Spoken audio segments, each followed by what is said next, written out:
सूर्यास्ताची वेळ होती.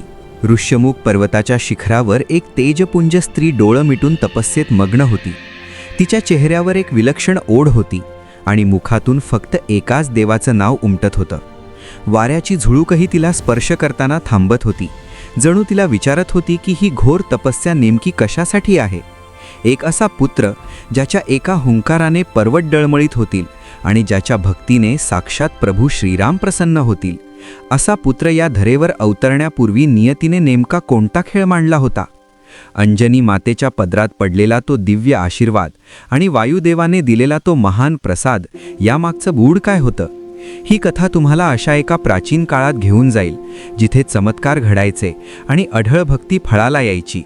या मंगलमयी कथेचा आनंद घेण्यासाठी आपल्या धार्मिक मराठी चॅनलला नक्की सबस्क्राईब करा आणि ही भक्तीची ज्योत घराघरात पोहोचवण्यासाठी या कथेला लाईक करा. आता आपण हनुमंताच्या त्या दिव्य अवताराची साक्ष देणाऱ्या कथेला अतिशय श्रद्धेने प्रारंभ करणार आहोत. अतिप्राचीन काळातील ही गोष्ट आहे, जेव्हा पृथ्वीवर ऋषीमुनींचे आश्रम आणि निसर्गाचे सुंदर वरदान चहूकडे पसरलेले होते. चहूकडे हिरवीगार वनराई आणि झुळझुळ वाहणाऱ्या पवित्र नद्यांचे संगीत ऐकू येत असे. अशा त्या मंगलमयी वातावरणात ऋष्यमुख पर्वताच्या पायथ्याशी वानरराज केसरी आणि त्यांची परमधार्मिक पत्नी अंजनी वास्तव्यास होती. अंजनी ही स्वभावाने अत्यंत शांत, सुशील आणि देवाच्या भक्तीत रमणारी स्त्री होती. पण तिच्या मनाच्या एका कोपऱ्यात नेहमी एक हळवी हुरहुर दाटलेली असायची. लग्नाला अनेक वर्षे उलटून गेली होती, तरीही त्यांच्या अंगणात अद्याप बाललीलांचे दर्शन घडले नव्हते.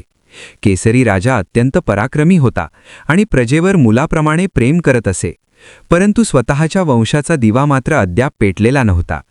एके दिवशी सायंकाळच्या वेळी जेव्हा सूर्याची कोवळी किरणे आश्रमाच्या अंगणात पडली होती, तेव्हा अंजनी मातेच्या डोळ्यात पाणी दाटून आले आणि तिने आपल्या पतीला मनातील खंत बोलून दाखवली.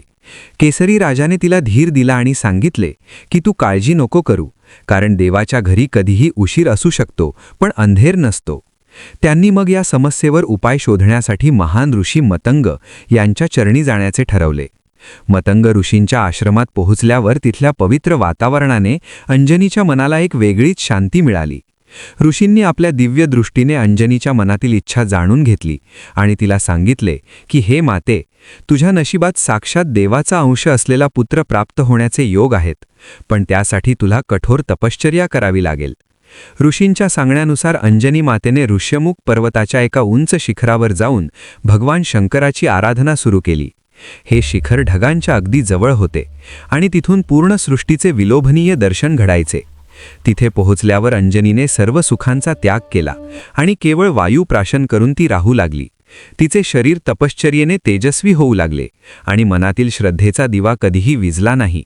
ऊन असो वा वारा, पाऊस असो वा थंडी, अंजनी मातेचं ध्यान मात्र अढळ होते. तिने आपल्या हातामध्ये एक माळ घेतली होती आणि प्रत्येक मण्यागणिक ती देवाचे नाव घेत असे. तिची ही भक्ती पाहून स्वर्गातील देवता देखील थक्क झाल्या होत्या. अंजनी मातेने ठरवले होते की जोपर्यंत साक्षात महादेव प्रसन्न होऊन आशीर्वाद देत नाहीत, तोपर्यंत ती आपले डोळे उघडणार नाही.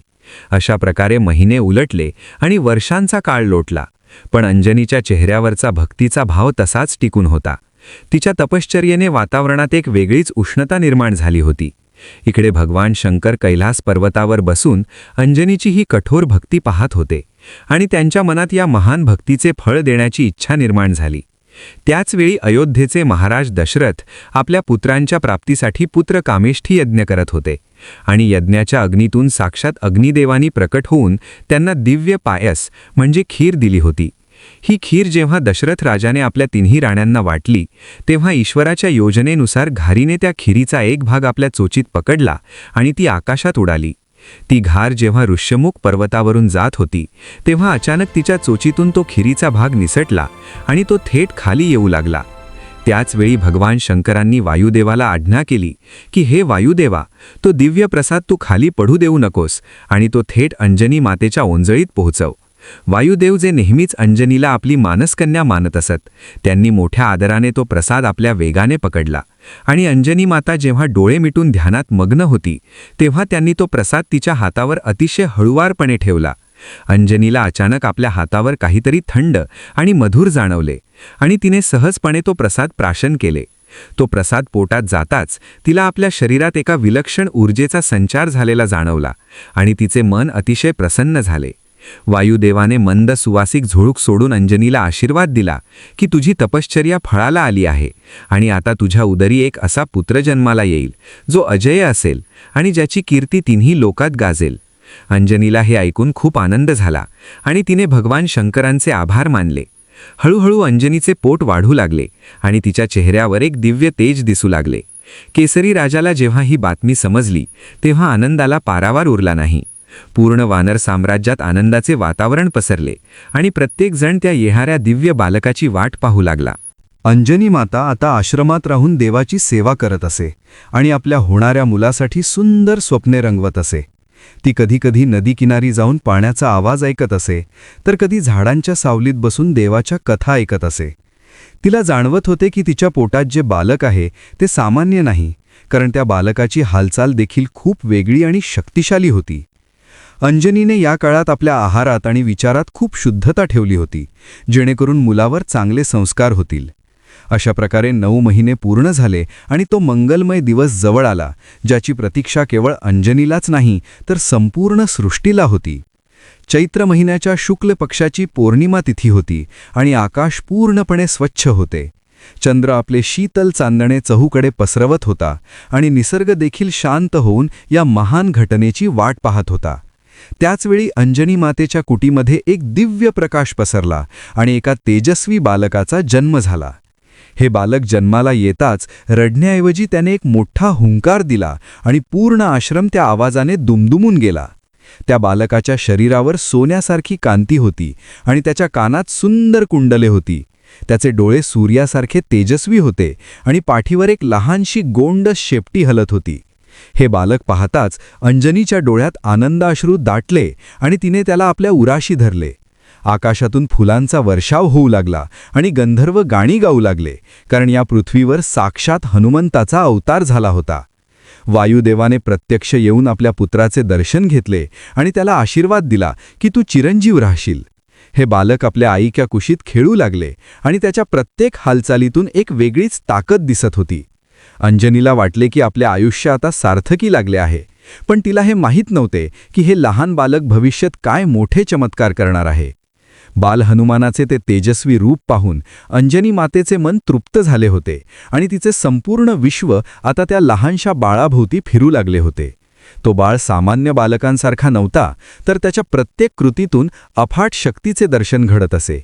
एके दिवशी पहाटेची वेळ होती, जेव्हा आकाशात तांबडं फुटलं होतं आणि पक्ष्यांचा किलबिलाट सर्वत्र ऐकू येत होता. अंजनी माता आपल्या लाडक्या पुत्राला पाळण्यात निजवून आश्रमाच्या कामात व्यस्त होती आणि थोड्या वेळासाठी ती फळे गोळा करण्यासाठी बागेत गेली होती. इकडे बाल हनुमानाला अचानक मोठी भूक लागली आणि त्याने रडण्याऐवजी आपला हात वर करून काहीतरी शोधण्याचा प्रयत्न केला. त्याचवेळी पूर्वेच्या दिशेला भगवान सूर्यदेव हळूहळू वर येत होते आणि त्यांचा रंग अगदी पिकलेल्या लाल रसाळ फळासारखा दिसत होता. त्या लहानग्या बाळाला वाटले की आकाशात ते एक मोठे मधुर फळ टांगलेले आहे आणि आपली भूक शमविण्यासाठी ते फळ मिळवणे आवश्यक आहे. बाल हनुमानाच्या मनात तो विचार येताच त्याने एक अशी झेप घेतली ज्याची कल्पनाही कोणाला करता आली नसती. ते छोटेसे बालक क्षणात पाळण्यातून बाहेर पडले आणि वाऱ्याच्या वेगाने आकाशाच्या दिशेने झेपावले. ही साधी झेप नव्हती, तर एका महान शक्तीचा तो पहिला आविष्कार होता. जसा जसा हनुमान वर जाऊ लागला तसा तसा त्याचा वेग वाढत गेला आणि त्याच्या शरीराचा आकारही मोठा होऊ लागला. वाऱ्याचे देव म्हणजे त्याचे पिता वायुदेव हे सर्व पाहत होते आणि त्यांनी आपल्या पुत्राला उन्हाचा चटका लागू नये म्हणून शीतल लहरींनी त्याला वेढून घेतले होते.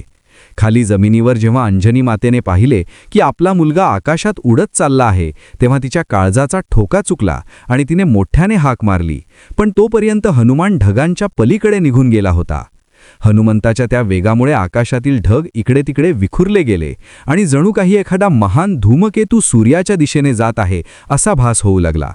स्वर्गातील देवतांना देखील आश्चर्य वाटले की इतके लहान बालक सूर्यासारख्या प्रखर तेजाकडे इतक्या सहजपणे कसे काय जाऊ शकते.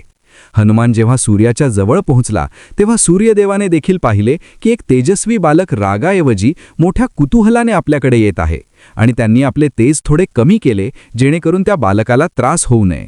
हनुमान आनंदाने ओरडत होता आणि त्याला वाटत होते की आता ते लाल फळ आपल्या हातात येईल.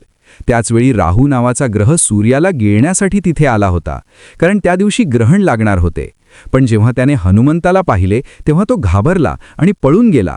राहूने थेट इंद्राकडे जाऊन तक्रार केली की देवा, कोणीतरी दुसराच सूर्याला पकडण्यासाठी आला आहे आणि तो माझ्यापेक्षा जास्त शक्तिशाली दिसत आहे. इंद्राला हे ऐकून राग आला आणि त्याने आपल्या ऐरावत हत्तीवर स्वार होऊन युद्धाची तयारी केली. इंद्रदेवाला वाटले की हा कोणीतरी असुर असावा, जो सृष्टीचा नियम मोडून सूर्याला त्रास देत आहे. इकडे हनुमान अगदी सूर्याच्या मुखापर्यंत पोहोचला होता आणि त्याने आपले मुख मोठे करून साक्षात सूर्यदेवाला आपल्या मुखात सामावून घेतले. क्षणात सर्वत्र अंधार पसरला आणि ऋषीमुनी घाबरून गेले, कारण जगाचा प्रकाशच हरवला होता. हनुमानाला ते फळ खूप गरम वाटले नाही, कारण त्याच्या शरीरात आधीच शंकराचे तेज होते. पण इंद्राने जेव्हा हे पाहिले तेव्हा त्याने रागाच्या भरात आपले वज्र हनुमंतावर सोडले. ते अवोघ वज्र थेट बाल हनुमंताच्या हनुवटीवर म्हणजे हनुवर जाऊन बसले आणि तो बेशुद्ध होऊन पृथ्वीच्या दिशेने खाली पडू लागला. वायुदेवाने जेव्हा पाहिले की आपल्या पुत्राला इंद्राने इजा केली आहे, तेव्हा त्यांना खूप राग आला आणि त्यांनी धावत जाऊन हनुमंताला आपल्या कवेत घेतले. चिडलेल्या वायुदेवाने सृष्टीतील आपला संचार थांबवून घेतला आणि सर्व प्राण्यांचा श्वास कोंडू लागला. हवा बंद झाल्यामुळे झाडे कोमेजली आणि सर्व जीव व्याकुळ झाले. वायुदेव आपल्या बाळाला घेऊन एका गुहेत बसले आणि विलाप करू लागले की माझ्या निष्पाप पुत्राला शिक्षा का मिळाली. ही परिस्थिती पाहून ब्रह्मदेव आणि इतर सर्व देव तिथे धावून आले, कारण वायूशिवाय सृष्टी जगणे अशक्य होते. ब्रह्मदेवांनी हनुमंताच्या डोक्यावरून हात फिरवला आणि वज्राचा प्रभाव दूर केला. हनुमान पुन्हा डोळे उघडून हसू लागला आणि हे पाहून वायुदेवाचा राग शांत झाला. मग सर्व देवतांनी मिळून त्या बालकाला अद्भुत आशीर्वाद दिले. ब्रह्मदेवांनी सांगितले की याला कोणतेही शस्त्र मारू शकणार नाही आणि हा चिरंजीव राहील. इंद्राने आपली चूक मान्य केली आणि हनुमंताला आशीर्वाद दिला की तुझे शरीर वज्रासारखे मजबूत होईल आणि म्हणूनच तुला वज्रांग म्हणजेच बजरंग बली म्हटले जाईल. वरुण देवाने आशीर्वाद दिला की याला पाणी कधीही बुडणार नाही आणि यमराजाने सांगितले की हा कधीही काळाच्या पाशात अडकणार नाही. अशा प्रकारे एका लहानशा खोडसाळपणामुळे हनुमंताला जगातील सर्वात शक्तिशाली आशीर्वाद प्राप्त झाले. अंजनी माता आणि केसरी राजाने जेव्हा हे पाहिले तेव्हा त्यांना धन्य वाटले.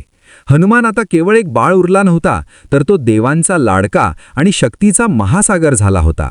त्याच्या त्या बाललीलांनी पूर्ण ऋष्यमुख पर्वतावर एक नवीन चैतन्य निर्माण केले होते. ऋषीमुनींनी देखील जाणले की हा बालक भविष्यात धर्माचे रक्षण करण्यासाठी अवतरित झाला आहे आणि त्याच्या जन्माचा खरा उद्देश हा प्रभू श्रीरामांची सेवा करणे हाच आहे. हनुमानाने हसत हसत आपल्या आईच्या पदराला धरले आणि जणू काही घडलेच नाही अशा आविर्भावात तो पुन्हा खेळू लागला. पण त्याच्या चेहऱ्यावरचे ते तेज आता पूर्ण जगाला थक्क करणारे होते आणि त्याची ही पहिली करामत इतिहासात सुवर्ण अक्षरांनी लिहिली गेली. देवतांकडून अमोघ आशीर्वाद घेऊन आणि वज्रासारखे शरीर लाभलेला तो छोटा मारुती जेव्हा पुन्हा आपल्या मातेच्या कुशीत परतला, तेव्हा अंजनी मातेच्या डोळ्यात आनंदाश्रू होते आणि मनात एक प्रकारची भीतीही होती, कारण आता तिचे हे बालक सामान्य बाळ राहिले नव्हते, तर त्याच्याकडे साक्षात देवांची शक्ती आली होती. जसजसे दिवस सरकत गेले तसतसा मारुती मोठा होऊ लागला आणि त्याच्या बाललीलांनी अवघा ऋष्यमुख पर्वत आणि आसपासचा परिसर गजबजून गेला. मारुतीचा स्वभाव अत्यंत निरागस पण तितकाच खोडकर होता. त्याला आपल्या शक्तीचा अंदाज नव्हता आणि म्हणूनच तो खेळता खेळता असे काही पराक्रम करायचा की पाहणारे थक्क व्हायचे. कधी तो धावत जाऊन एखाद्या बलाढ्य हत्तीची सोंड पकडायचा, तर कधी थेट सिंहाच्या आयाळीला धरून त्याला आपल्यासोबत खेळायला ओढत आणायचा. जंगलातील पशुपक्षी मारुतीला पाहून घाबरण्याऐवजी त्याच्याशी मैत्री करू लागले होते, पण त्याच्या त्या अफाट वेगामुळे सर्वांची त्रेधा तिरपीट उडायची. ऋष्यमुख पर्वताच्या पायथ्याशी अनेक ऋषीमुनींचे शांत आणि पवित्र आश्रम होते, जिथे दिवसभर वेदांचे पठण चालायचे आणि यज्ञाचा पवित्र धूर आकाशात झेपावत असे. पण या शांत वातावरणात जेव्हा मारुतीचे पाऊल पडायचे तेव्हा मात्र सगळीकडे गडबड उडायची. मारुतीला खेळायला कोणीतरी हवे असायचे आणि ऋषींना ध्यानात बसलेले पाहून त्याला वाटायचे की हे बाबा डोळे मिटून नक्की काय करत आहेत. मग तो हळूच कोणा ऋषींची लांब दाढी ओढायचा, तर कधी त्यांच्या कमंडलूतील पाणी सांडून द्यायचा. ऋषींनी यज्ञासाठी जमवलेली समिधा आणि दर्भ मारुती एका फुंखरीत उडवून लावायचा. जेव्हा ऋषी डोळे उघडायचे तेव्हा त्यांना समोर एक छोटासा वानर मुलगा हसताना दिसायचा, ज्याच्या डोळ्यात कमालीची चमक असायची. सुरुवातीला ऋषींनी या गोष्टी प्रेमाने घेतल्या, पण मारुतीचा हा धुमाकूळ दिवसानणिक वाढतच गेला. कधी तो नदीचा प्रवाह अडवण्यासाठी मोठे मोठे दगड पाण्यात टाकायचा, तर कधी उंच झाडावरून उडी मारून थेट आश्रमाच्या छतावर उतरायचा. अंजनी माता त्याला समजावून सांगायची की बाळ असे कोणाला त्रास द्यायचा नसतो, पण मारुतीचे ते बालमन मानत नसे. त्याला वाटायचे की हे सर्व खेळ आहेत आणि यात कोणाचे वाईट होणार नाही. एके दिवशी दुपारी एका महान ऋषींनी खूप मेहनतीने एक वेदी तयार केली होती आणि ते तिथे मोठ्या विधीची तयारी करत होते. मारुती तिथे पोहोचला आणि त्याने पाहिले की तिथे खूप सुंदर फुलं आणि फळं मांडलेली आहेत. त्याला वाटले की हे सर्व आपल्यासाठीच आहे आणि त्याने एका झटक्यात ती सर्व फळं फस्त केली. ऋषींना जेव्हा हे दिसले तेव्हा त्यांच्या संयमाचा बांध फुटला. त्यांना जाणवले की या बालकाकडे इतकी शक्ती आहे की जर याला वेळीच लगाम घातला नाही तर हा स्वतःच्या शक्तीचा दुरुपयोग नकळतपणे करत राहील. मारुतीला आपल्या शक्तीचा गर्व होऊ नये आणि त्याने शांत राहून योग्य वेळेची वाट पाहावी, यासाठी ऋषींनी एकत्र येऊन एक निर्णय घेतला. त्यांनी मारुतीला समोर बोलावले आणि सांगितले की हे केसरी पुत्रा, तुझी ही शक्ती आणि बुद्धी तुला उपद्रवासाठी दिलेली नाही, तर ती धर्मरक्षणासाठी आहे. पण आता तू मर्यादा ओलांडत आहेस, म्हणूनच आम्ही तुला एक शाप देत आहोत की तुला तुझ्या स्वतःच्या अफाट शक्तीचा विसर पडेल. तू कोण आहेस आणि तू काय करू शकतोस हे तुला आठवणार नाही. तू एका सामान्य वानराप्रमाणे आयुष्य जगशील, पण जेव्हा तुला तुझ्या शक्तीची खरी गरज भासेल आणि जेव्हा कोणीतरी तुला तुझ्या पराक्रमाची आठवण करून देईल, तेव्हाच तुला तुझी सर्व शक्ती पुन्हा प्राप्त होईल. हा शाप मिळताच मारुतीच्या शरीरातील तो दिव्य आवेश अचानक शांत झाला आणि तो शांतपणे आपल्या आईकडे निघून गेला. अंजनीला हे समजल्यावर खूप वाईट वाटले, पण ऋषींनी तिला समजावले की हे त्याच्या भविष्यासाठी आणि सृष्टीच्या कल्याणासाठी आवश्यक आहे. आता मारुती एक सामान्य पण अत्यंत नम्र आणि सेवाभावी बालक म्हणून मोठा होऊ लागला. त्याचे ते अचाट उडणे आणि पर्वत उचलणे आता थांबले होते, पण त्याच्या मनातील भक्ती मात्र तशीच होती. तो आता ऋषींच्या आश्रमात जाऊन त्यांना कामात मदत करू लागला. पाण्याचे घडे भरून आणणे, लाकडे तोडून आणणे आणि आश्रमाची स्वच्छता करणे हे त्याचे रोजचे काम झाले. सर्वांना त्याचे हे नवीन रूप खूप आवडले, पण मारुतीला स्वतःला मात्र काहीतरी हरवल्यासारखे वाटत असे. त्याला अधूनमधून असे जाणवायचे की आपण आकाशात उडू शकतो किंवा आपण मोठे होऊ शकतो, पण काही केल्या त्याला ते आठवत नसे. याच काळात त्याने आपले शिक्षण पूर्ण करण्याचे ठरवले. मारुतीला व्याकरण आणि वेदांचे ज्ञान हवे होते, पण त्याला शिकवणारा कोणीतरी समर्थ गुरु हवा होता. अंजनी मातेने त्याला सांगितले की सूर्यदेवांशिवाय तुला उत्तम ज्ञान कोणीही देऊ शकणार नाही. मारुती पुन्हा एकदा आकाशाच्या दिशेने पाहू लागला आणि त्याच्या स्मृतीच्या पडद्याआड दडलेली ती शक्ती थोडीशी जागृत झाली. त्याने विचार केला की सूर्यदेव तर नेहमी प्रवासात असतात, मग ते मला कसे शिकवणार? तरीही त्याने जिद्द सोडली नाही आणि तो सूर्याच्या रथासमोर जाऊन हात जोडून उभा राहिला. मारुतीची शिकण्याची ओढ पाहून सूर्यदेव प्रसन्न झाले आणि त्यांनी आपल्याला शिष्य म्हणून स्वीकारले. मारुती सूर्यदेवाच्या रथासोबत धावत धावत त्यांचे प्रवचन ऐकत लागला. सूर्यदेव पुढे जात राहायचे आणि मारुती मागच्या दिशेने तोंड करून त्यांच्या गतीशी जुळवून घेत सर्व शास्त्रे आत्मसात करत असे. काही दिवसातच मारुतीने सर्व वेदांचे आणि शास्त्रांचे सखोल ज्ञान प्राप्त केले. त्याचे वक्तृत्व इतके प्रभावी झाले की साक्षात सरस्वती त्याच्या जिभेवर वास करू लागली. सूर्यदेवांनी मारुतीला आशीर्वाद दिला की तू आता केवळ बलवानच नाही तर अत्यंत बुद्धिमान देखील झाला आहेस आणि तुझे हे ज्ञान तुला भविष्यात प्रभू श्रीरामांच्या कार्यासाठी उपयोगी पडेल. मारुती आता ज्ञानी झाला होता, पण तरीही त्याला आपल्या शक्तीची पूर्ण जाणीव नव्हती. तो एका निष्ठावान सेवकाप्रमाणे ऋष्यमुख पर्वतावर वानरराज सुग्रीवाच्या सेवेत रुजू झाला. सुग्रीव आणि मारुतीची मैत्री खूप घट्ट होती आणि मारुती नेहमी सावलीप्रमाणे सुग्रीवाच्या सोबत असायचा. सुग्रीवाचा मोठा भाऊ बाली हा अत्यंत सामर्थ्यवान होता आणि त्याच्या भीतीमुळे सुग्रीवाला ऋष्यमुख पर्वतावर आश्रय घ्यावा लागला होता. मारुतीने सुग्रीवाचे रक्षण करण्याची जबाबदारी घेतली होती, तरीही त्याच्या मनात एक प्रकारची शांतता होती, जणू काही तो कोणाची तरी आतुरतेने वाट पाहत आहे. दररोज सकाळी तो नदीवर स्नानासाठी जायचा आणि तिथे तासनतास सूर्याची प्रार्थना करत बसायचा. त्याच्या मनाला सतत साथ घालत असे की लवकरच तुझे आयुष्य बदलणार आहे आणि तुझे खरे स्वामी तुला भेटणार आहेत. ऋष्यमुख पर्वताचा प्रत्येक पाषाण आणि झाड मारुतीच्या पदस्पर्शाने पुनीत झाले होते. तो आता एक तरुण आणि देखणा वानर झाला होता, ज्याच्या चेहऱ्यावर ज्ञानाचे तेज आणि डोळ्यात दास्य भक्तीची ओढ होती. अंजनी माता आता वृद्ध झाली होती, पण आपल्या मुलाला इतके गुणी आणि संस्कारी झालेले पाहून तिला खूप समाधान वाटत होते. तिने नेहमी शिकवले होते की शक्तीपेक्षा भक्ती मोठी असते आणि हेच मारुतीने आपल्या जीवनाचे सूत्र बनवले होते. पण नियतीने आता एक नवीन वळण घेण्याचे ठरवले होते, कारण दक्षिणेकडून 2 राजपुत्र आपल्या पत्नीच्या शोधात ऋष्यमुख पर्वताच्या दिशेने येत होते आणि त्यांच्या येण्याने मारुतीच्या आयुष्यातील तो विसरलेला अध्याय पुन्हा सुरू होणार होता. ही वेळ होती मारुतीचे हनुमान बनण्याची आणि त्याच्या जीवनातील सर्वात मोठ्या संकटाशी आणि संघर्षाशी सामना करण्याची. आकाशात पक्ष्यांची हालचाल वाढली होती आणि वारे देखील जणू काही श्रीरामांच्या आगमनाची वर्दी देत होते. मारुतीला त्या दिवशी काहीतरी वेगळेच जाणवत होते. त्याचे हृदय धडधडत होते आणि त्याला वाटत होते की आज नक्कीच काहीतरी मंगलमय घडणार आहे. तो शांतपणे एका मोठ्या दगडावर बसून दूरवर पाहत होता, जिथे त्याला 2 तेजस्वी पुरुष येताना दिसले. त्यांच्या हातात धनुष्यबाण होते आणि त्यांच्या चालण्यात एक राजस डौल होता. मारुतीला पाहून असे वाटले की हे ओळखीचे चेहरे आहेत, पण त्याचे मन शंकेने भरलेले होते. त्याला सुग्रीवाच्या सुरक्षेची काळजी होती, म्हणूनच त्याने स्वतः पुढाकार घेऊन त्या अनोळखी प्रवाशांची भेट घेण्याचे ठरवले. हेच ते क्षण होते जिथे हनुमानाची महान भक्ती जगासमोर प्रगट होणार होती आणि एका नवीन युगाची सुरुवात होणार होती. सृष्टी आता श्वास रोखून पाहत होती की जेव्हा हा वज्रदेही मारुती साक्षात प्रभूंच्या समोर उभा राहील तेव्हा काय चमत्कार घडेल आणि ऋषींचा तो शाप पुन्हा आशीर्वाद कसा ठरेल. मारुती त्या शिलाखंडावर बसून त्या 2 तेजस्वी तरुणांकडे टक लावून पाहत होता आणि त्याच्या मनात विचारांचे काहूर माजले होते.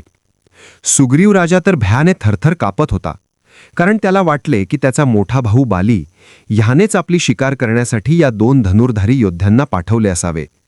सुग्रीवाने घाबरत मारुतीला सांगितले की हे मारुती, तू चतुर आहेस आणि तुझी बुद्धी कुशाग्र आहे, म्हणून तू वेषांतर करून त्या दोघांच्या जवळ जा आणि ते नक्की कोण आहेत हे ओळखून ये. मारुतीने आपल्या राजाची आज्ञा मानली आणि एका क्षणात एका नम्र ब्राह्मणाचे रूप धारण केले. त्याने अंगावर पांढरी वस्त्रे घेतली आणि हातात एक काठी घेऊन तो अतिशय सावध पावलांनी त्या 2 राजपुत्रांच्या दिशेने चालू लागला. जसजसा तो त्यांच्या जवळ जात होता तसतसे मारुतीच्या मनातील अस्वस्थता कमी होऊन तिथे एक विलक्षण शांती निर्माण होऊ लागली. त्याला असे वाटू लागले की हे 2 तरुण परके नसून आपल्या आयुष्याचा अविभाज्य भाग आहेत. मारुती जेव्हा त्यांच्या अगदी समोर पोहोचला तेव्हा त्याने पाहिले की त्या दोघांच्या अंगावर वल्कले आहेत आणि केस जटेसारखे बांधलेले आहेत, पण त्यांच्या चेहऱ्यावर साक्षात सूर्याचे तेज आणि चंद्राची शीतलता एकत्र नांदत होती.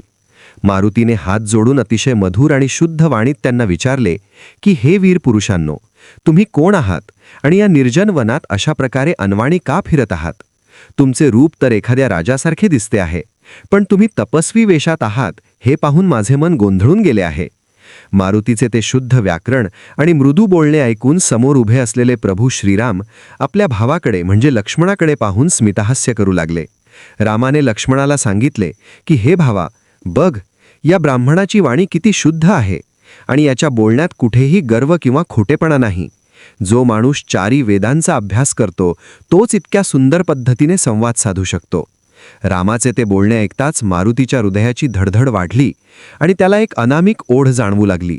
लक्ष्मण मग मारुतीला उद्देशून म्हणाला की हे ब्राह्मण श्रेष्ठ, आम्ही अयोध्येचे राजपुत्र आहोत आणि वडिलांचे वचन पाळण्यासाठी आम्ही वनवासात आलो आहोत.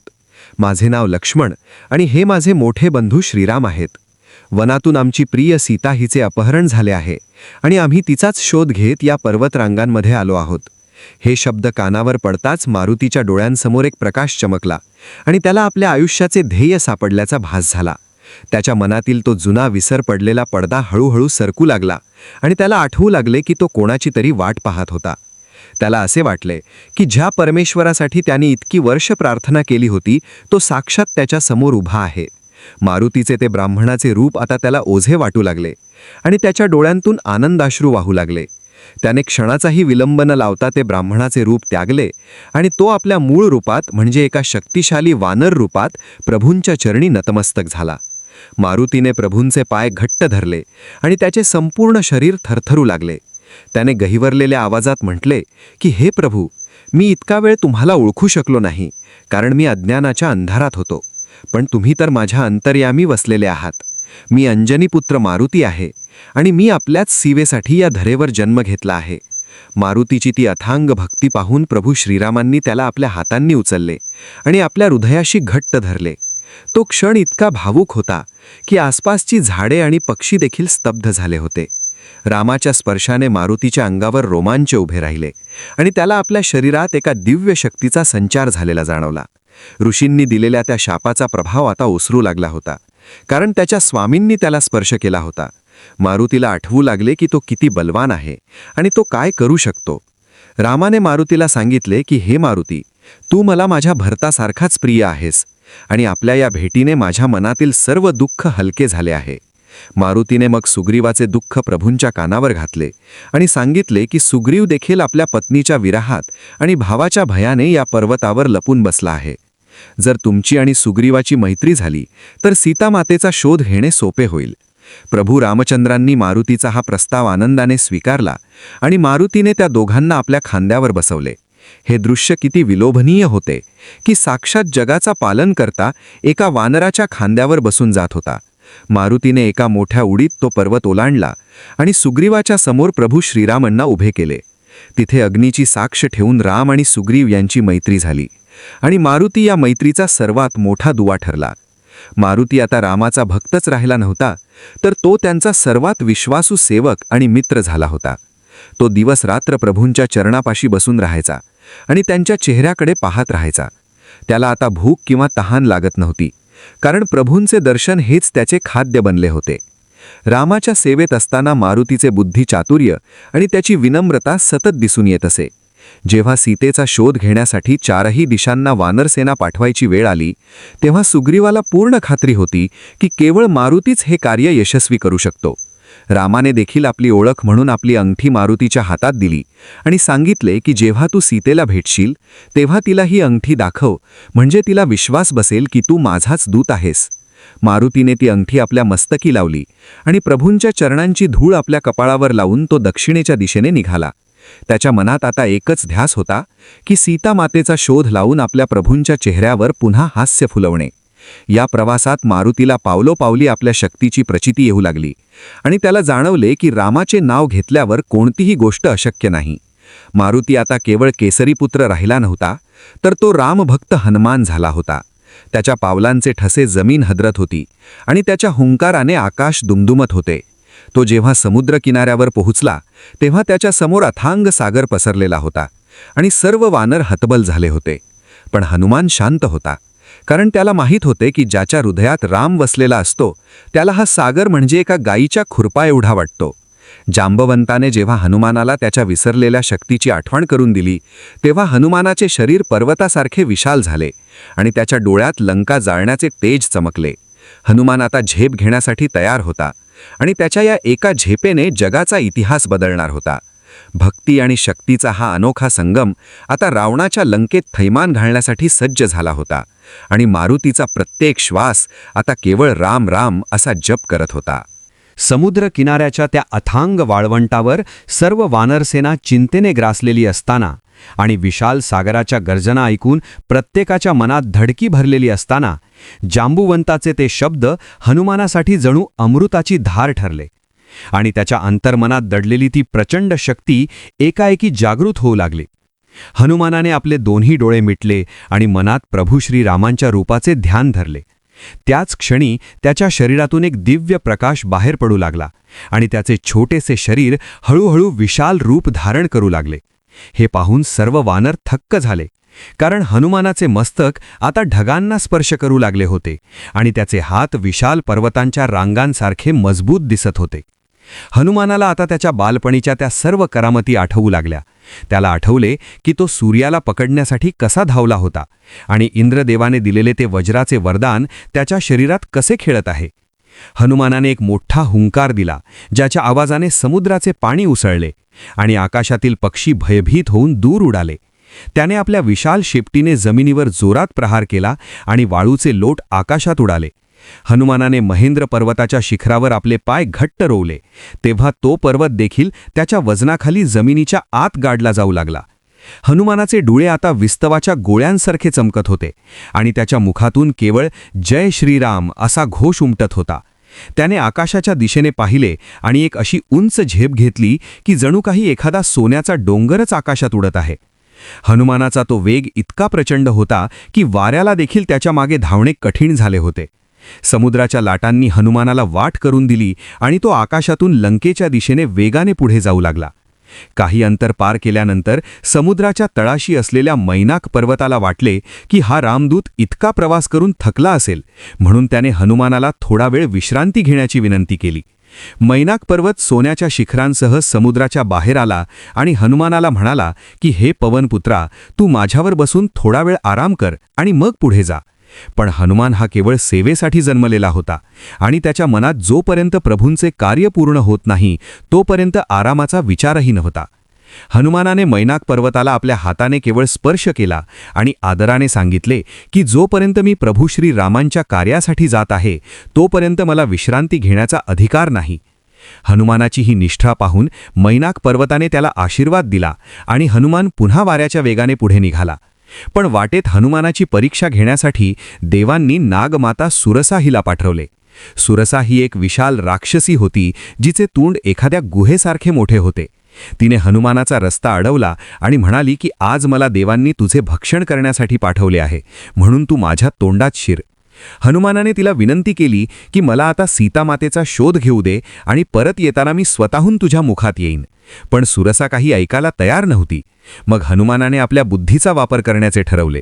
जसे सुरसाने आपले तोंड मोठे केले तसे हनुमानाने आपले शरीर त्यापेक्षा मोठे केले. सुरसाने तिचे तोंड अजून मोठे केले तेव्हा हनुमानाने आपले शरीर अजून विशाल केले. जेव्हा सुरसाने तिचे तोंड 100 योजने मोठे केले तेव्हा हनुमानाने एका क्षणात आपले शरीर अगदी लहान माशीसारखे केले आणि तो तिच्या मुखात शिरून पुन्हा बाहेर आला. हनुमानाची ही चतुराई पाहून सुरसा प्रसन्न झाली आणि तिने त्याला आशीर्वाद दिला की तो तुझे कार्य नक्कीच यशस्वी करशील. हनुमानाचा हा प्रवास आता अधिक आव्हानात्मक झाला होता, कारण समुद्रात सिंहिका नावाची एक राक्षसी राहत होती जिला आकाशात उडणाऱ्या प्राण्यांची सावली पकडून त्यांना खाली ओढण्याची शक्ती प्राप्त होती. सिंहिकेने जेव्हा हनुमानाची सावली पाहिली तेव्हा तिने ती पकडली आणि हनुमानाचा वेग अचानक कमी झाला.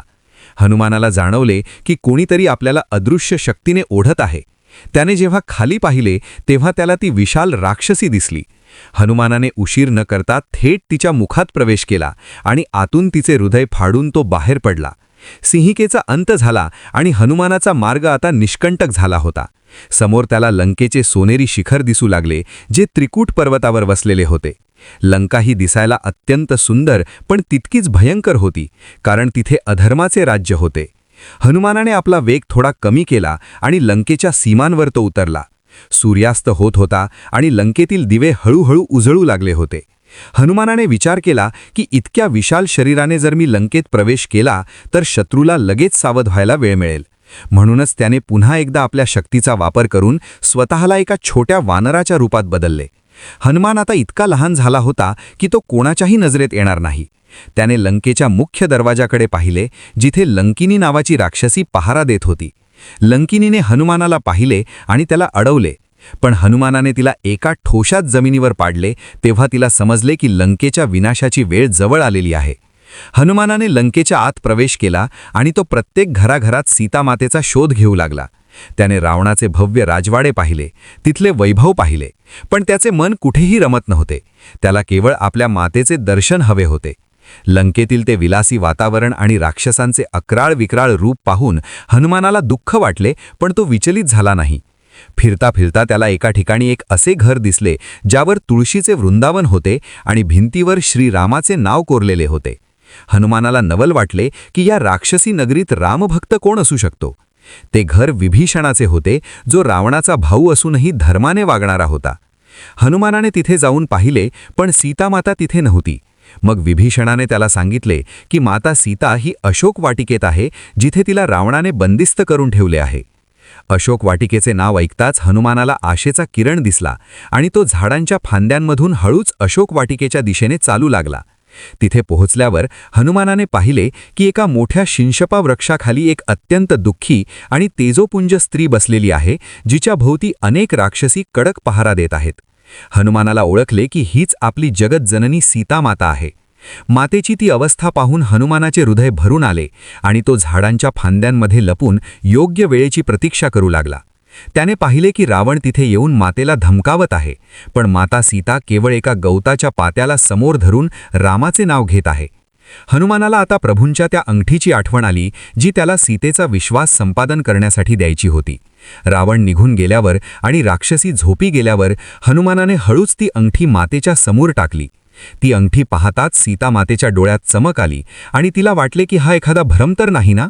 पण त्याचवेळी हनुमानाने झाडावरून अतिशय मधुर आवाजात श्रीरामांच्या जन्मापासूनची कथा सांगायला सुरुवात केली. हनुमानाचे ते बोलणे ऐकून मातेच्या मनातील सर्व शंका दूर झाल्या आणि तिने विचारले की हा अमृतवाणी सांगणारा कोण आहे. तेव्हा हनुमान फांदीवरून खाली उतरला आणि हात जोडून मातेसमोर उभा राहिला.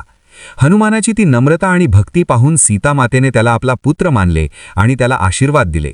हनुमानाने मग मातेची भूक जाणून तिला तिथली रसाळ फळे खाण्याची परवानगी मागितली आणि खऱ्या अर्थाने हनुमानाची लंकेतील करामत आता सुरू होणार होती, कारण त्याला आता रावणाचे गर्वहरण करायचे होते. हनुमानाने केवळ फळे खाल्ली नाहीत तर पूर्ण अशोक वाटिका उद्ध्वस्त करायला सुरुवात केली. त्याचे ते रौद्र रूप पाहून राक्षसांची पळापळ झाली आणि ही बातमी रावणापर्यंत पोहोचली.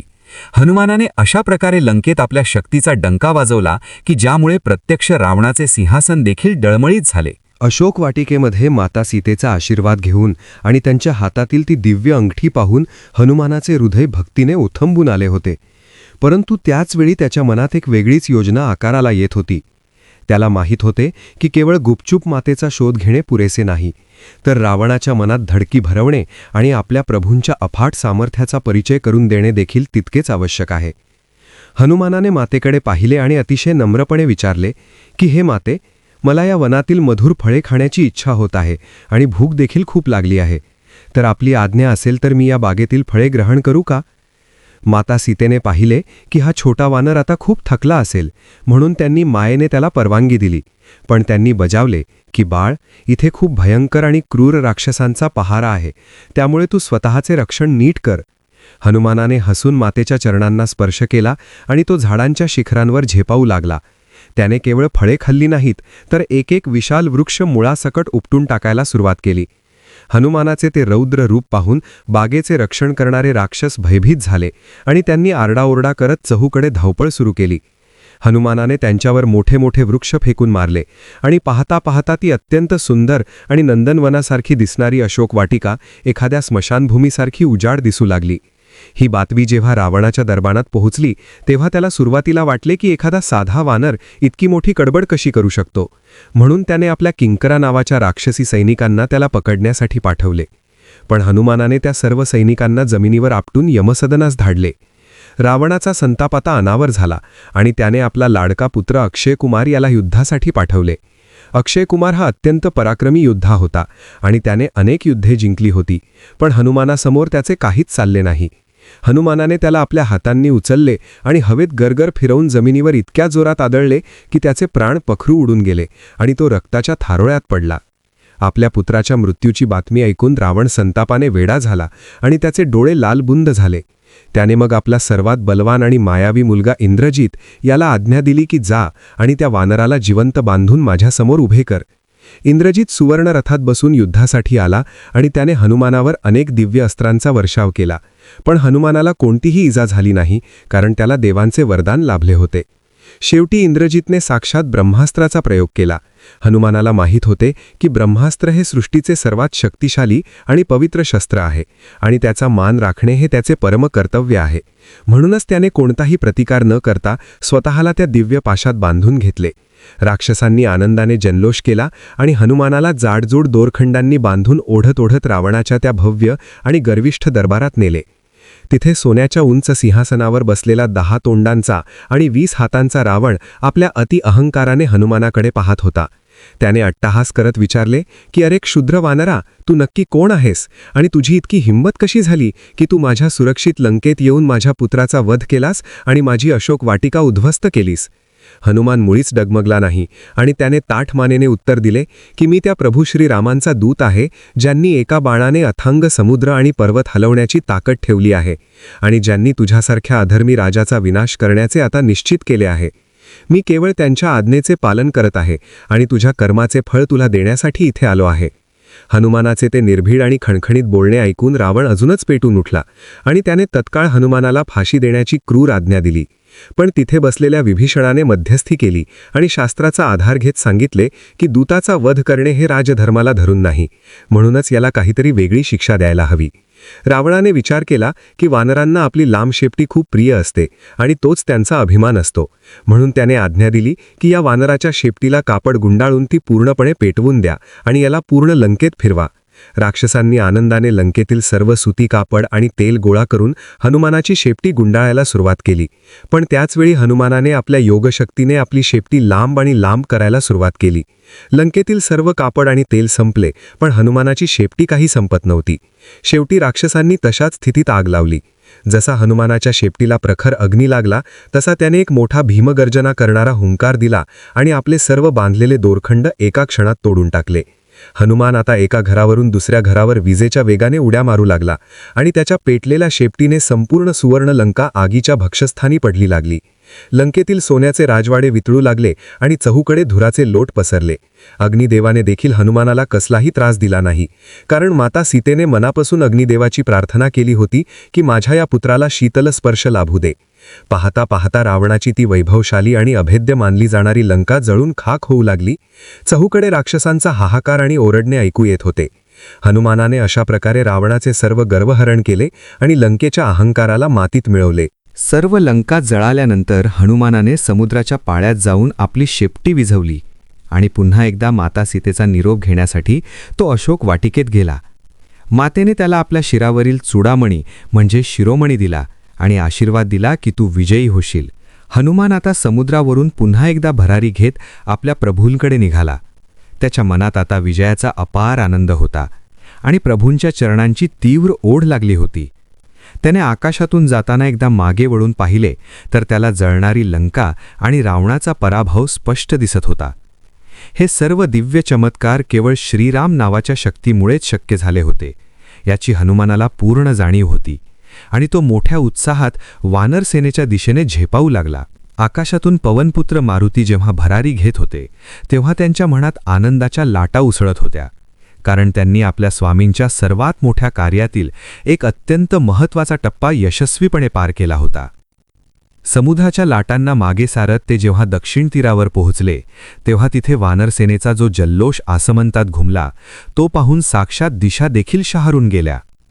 मारुतीने मोठ्या उत्साहात आणि गर्वाने ओरडून सांगितले की पाहिलीत माता, मी मातेचे दर्शन घेतले आहे. हे शब्द कानावर पडताच वानरांनी आनंदाने एकमेकांना मिठी मारली. कुणी नाचू लागले तर कुणी आनंदाने ओरडू लागले. हनुमानाचा जय जयकार करत सर्व वानर आता उत्साहाने आणि वाऱ्याच्या वेगाने प्रभू रामांच्या दिशेने धावू लागले. ऋष्यमुख पर्वताच्या परिसरात प्रभू रामचंद्र आणि लक्ष्मण त्यांची आतुरतेने वाट पाहत होते. रामापाशी पोहोचल्यावर हनुमानाने त्यांना दुरूनच पाहिले आणि धावत जाऊन त्यांच्या चरणांवर साष्टांग दंडवत घातला. रामाचे डोळे हनुमानाला पाहताच भरून आले आणि त्यांच्या मनात एकच ओढ होती की माझ्या सीतेचा निरोप काय आहे. हनुमानाने अतिशय नम्रपणे आणि आदराने माता सीतेने दिलेला तो दिव्य चूडामणी म्हणजेच त्यांच्या शिरातील सुवर्ण अलंकार प्रभूंच्या हातात अतिशय हळुवारपणे ठेवला. तो चूडामणी पाहताच प्रभू रामांचे काळीज पिळवटून निघाले आणि त्यांच्या डोळ्यातून अश्रूंच्या धारा वाहू लागल्या, कारण त्यांना तो अलंकार पाहून सीतेच्या सहवासाचे ते दिवस आठवले. त्यांनी हनुमानाला प्रेमाने जवळ ओढले आणि विचारले की हे मारुती, माझी सीता तिथे कशी आहे? तिने मला काही संदेश दिला आहे का? तिचे प्राण तर व्याकुळ झाले नसतील ना? हनुमानाने मातेची ती व्याकुळता, तिची प्रभूंच्या नावावरील अढळ निष्ठा आणि रावणाच्या अशोक वाटिकेत तिला होणारा तो असह्य मानसिक त्रास या सर्व गोष्टींचे अतिशय भावनिक आणि हुबेहूब वर्णन केले. रामाला हनुमानाची ही अथांग भक्ती आणि त्याचे हे कार्य पाहून असे वाटले की हनुमानाने केवळ सीतेचा शोधच लावला नाही, तर प्रभूंच्या जीवनात एक नवीन उमेद आणि प्राण फुंकले आहेत. रामाने कृतज्ञतेने म्हटले की हे हनुमंता, तू जे माझ्यासाठी केले आहेस त्याचे ऋण मी या जन्मातच काय तर कोणत्याही जन्मात कधीही फेडू शकणार नाही. तू मला माझा हरवलेला आत्मा शोधून दिला आहेस. हनुमानाने हात जोडून अतिशय नम्रपणे म्हटले की हे प्रभू, हे सर्व केवळ तुमच्याच नावाचा आणि तुमच्या कृपेचा प्रताप आहे. तुमच्या नावाच्या जोरावर मी तो विशाल अथांग समुद्र एका झेपेत ओलांडू शकलो आणि तुमच्याच आशीर्वादाने मला मातेचे दर्शन झाले. यात माझे स्वतःचे काहीच कर्तृत्व नाही. मी तर केवळ तुमचे एक लहानसे वानर लेकरू आहे आणि तुमच्या चरणांची सेवा करणे हेच माझे एकमेव ध्येय आहे. हनुमानाची ही निरहंकारी वृत्ती पाहून प्रभू रामांनी त्याला पुन्हा एकदा आपल्या हृदयाशी घट्ट धरले. आता वेळ आली होती ती म्हणजे प्रत्यक्ष युद्धाची आणि माता सीतेच्या सन्मानपूर्वक सुटकेची. रामाने सुग्रीवाकडे पाहिले आणि गंभीर स्वरात आज्ञा दिली की आता एका क्षणाचाही विलंब नको. सर्व वानरसेना तयार करा आणि आपण आकाशाच्या दिशेने मार्गस्थ होण्याऐवजी समुद्राच्या किनारी जाऊन त्याला आव्हान देऊया. लाखो वानरांचा प्रचंड समुदाय, ज्यात नळ, नील, अंगद, जांबवंत, द्विविध, मयंद असे अनेक शूरवीर योद्धे होते. ते सर्व प्रभू श्रीरामांचा जय जयकार करत समुद्राच्या तीरावर येऊन पोहोचले. समोर तो अथांग विशाल सागर पसरलेला होता, ज्याने लंकेचे रक्षण करण्याचा जणू विडाच उचलला होता आणि त्याच्या गर्जना ऐकून सामान्य माणसाचे मन कापले असते. रामाने 3 दिवस हात जोडून समुद्राकडे विनंती केली की आम्हाला वाट दे, जेणेकरून आम्ही धर्मासाठी युद्ध करू शकू. पण समुद्राने अहंकारापोटी रामाच्या प्रार्थनेला काहीच दाद दिली नाही. तेव्हा प्रभू रामांचा कोप झाला आणि त्यांनी आपल्या भात्यातून अत्यंत शक्तिशाली असा अग्निबाण काढला. रामाचा तो रौद्र अवतार पाहून समुद्र थरथर कापू लागला आणि एका ब्राह्मणाच्या रूपात प्रगट होऊन प्रभूंच्या चरणी शरण आला. समुद्राने सांगितले की हे प्रभू, मी प्रकृतीचे नियम मोडू शकत नाही, पण तुमच्या सेनेत नळ आणि नील नावाचे 2 वानर आहेत, ज्यांना एका ऋषींचा आशीर्वाद आहे की ते पाण्यात जे काही दगड टाकतील ते तरंगतील. त्यांच्या मदतीने तुम्ही या समुद्रावर सेतू म्हणजेच पूल बांधा आणि आपला मार्ग सुकर करा. रामाने ही सूचना मानली आणि हनुमानाने त्या कार्यात स्वतःला पूर्णपणे झोकून दिले. हनुमान आता मोठे मोठे डोंगर, विशाल शिलाखंड आणि वृक्ष आपल्या खांद्यांवर वाहून आणू लागला. तो प्रत्येक दगडावर मोठ्या श्रद्धेने आणि भक्तीने राम हे नाव लिहायचा आणि जसा तो दगड पाण्यात टाकायचा तसा तो एखाद्या हलक्या लाकडासारखा पाण्यावर आनंदाने तरंगू लागायचा. हे दृश्य पाहून सर्व वानरसेना अवाक झाली आणि त्यांना पूर्ण खात्री पडली की ज्याच्या नावामुळे जड दगड देखील तरंगू शकतात, त्या प्रभू रामाची भक्ती आपल्याला या संसार सागरातूनही सहजपणे तारून नेईल. हनुमानाचा उत्साह तर गगनात मावेनासा झाला होता. तो इकडून तिकडे पळत होता, कधी रस्ता साफ करत होता तर कधी नळ आणि नील यांना जड दगड उचलून देण्यासाठी मदत करत होता. 5 दिवसांच्या अथक परिश्रमानंतर तो विशाल समुद्र ओलांडणारा 100 योजने लांब आणि अभेद्य पूल तयार झाला.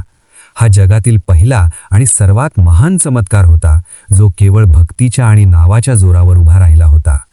प्रभू राम, लक्ष्मण आणि पूर्ण वानरसेना आता त्या पुलावरून लंकेच्या दिशेने मोठ्या आवेशात कूच करू लागली. हनुमानाने स्वतःच्या खांद्यांवर प्रभू रामांना बसवले होते आणि लक्ष्मणाला अंगदाने आपल्या खांद्यांवर घेतले होते. समुद्राच्या लाटा त्या पवित्र वानरसेनेचे पाय धुण्यासाठी जणू काही उसळत होत्या आणि आकाशातून देवता पुन्हा एकदा आनंदाने फुलांचा वर्षाव करत होत्या. हनुमानाला आता पूर्ण खात्री होती की आता युद्ध अटळ आहे आणि अधर्माचा विनाश निश्चितपणे होणार आहे. लंकेत पोहोचल्यानंतर हनुमानाने पाहिले की तिथे भीतीचे आणि दहशतीचे वातावरण पसरले आहे. कारण रावणाचे गुप्तहेर त्याला सांगत होते की ज्या वानराने तुमची लंका जाळली होती तो आता रामासह पूर्ण वानरसेना घेऊन समुद्रावर पूल बांधून दारात आला आहे.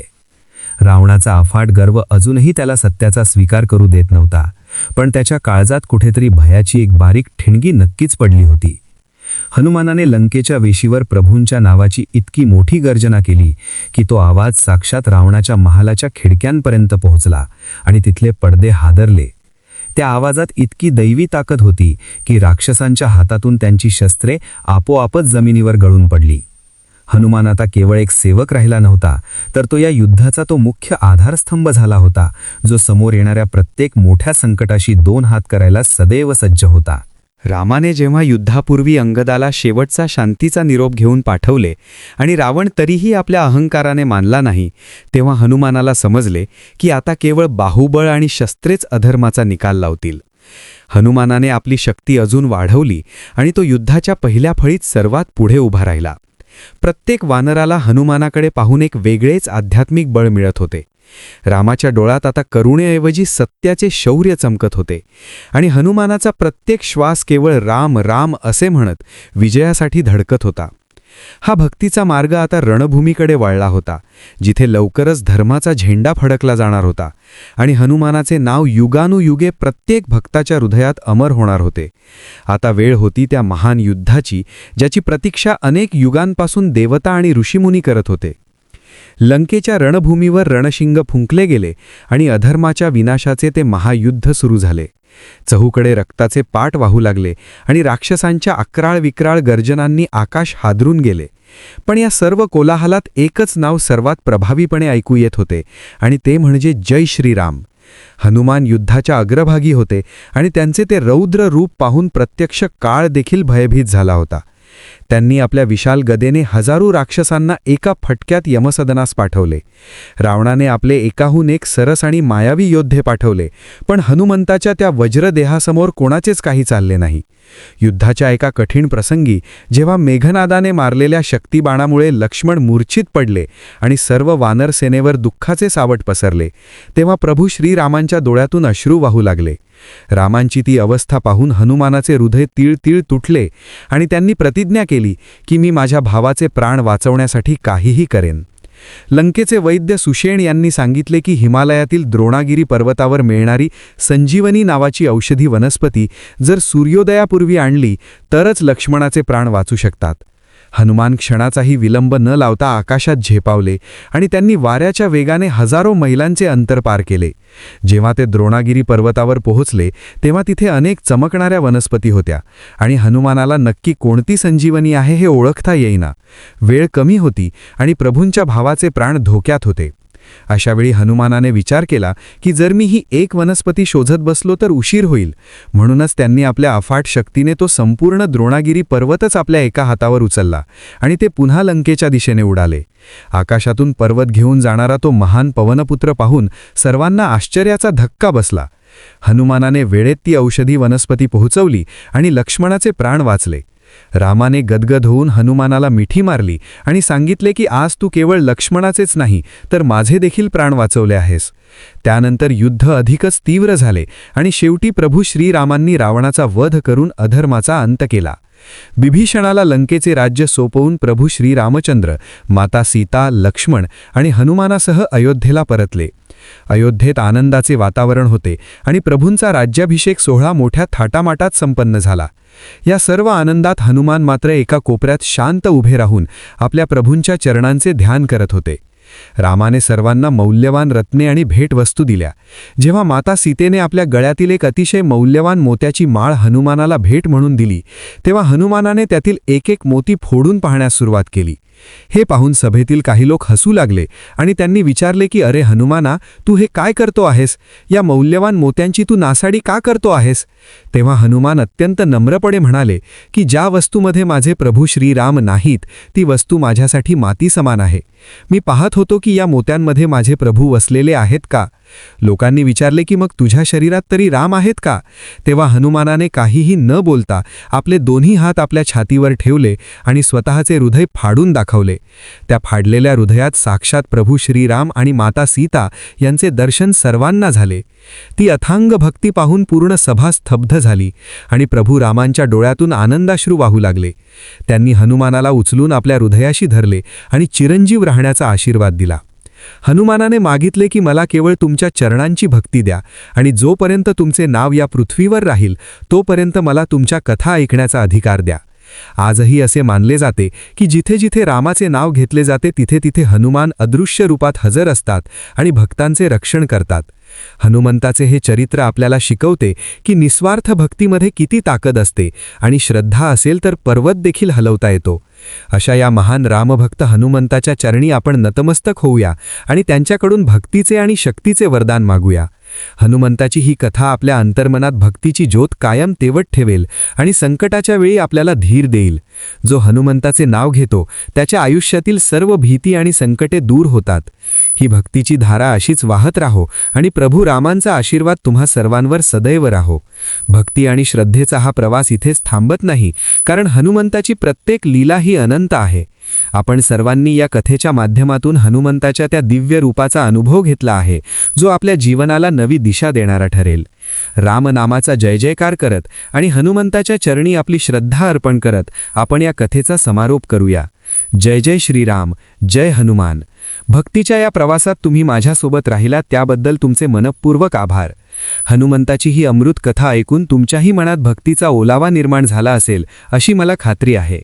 आयुष्यातील कोणत्याही संकटात जेव्हा आपण हतबल होतो तेव्हा हनुमंताचे स्मरण करा, ते नक्कीच मदतीला धावून येतील. ही कथा तुमच्या जीवनात शांती आणि समृद्धी घेऊन येवो हीच त्या ईश्वरचरणी प्रार्थना. आपल्या या चॅनलच्या माध्यमातून आपण असेच आध्यात्मिक विचारांचे मोती वेचत राहूया. ही भक्तीची ज्योत विझू देऊ नका आणि इतरांनाही या दिव्य कथेशी जोडा. देवाचा आशीर्वाद तुमच्या पाठीशी सदैव राहो.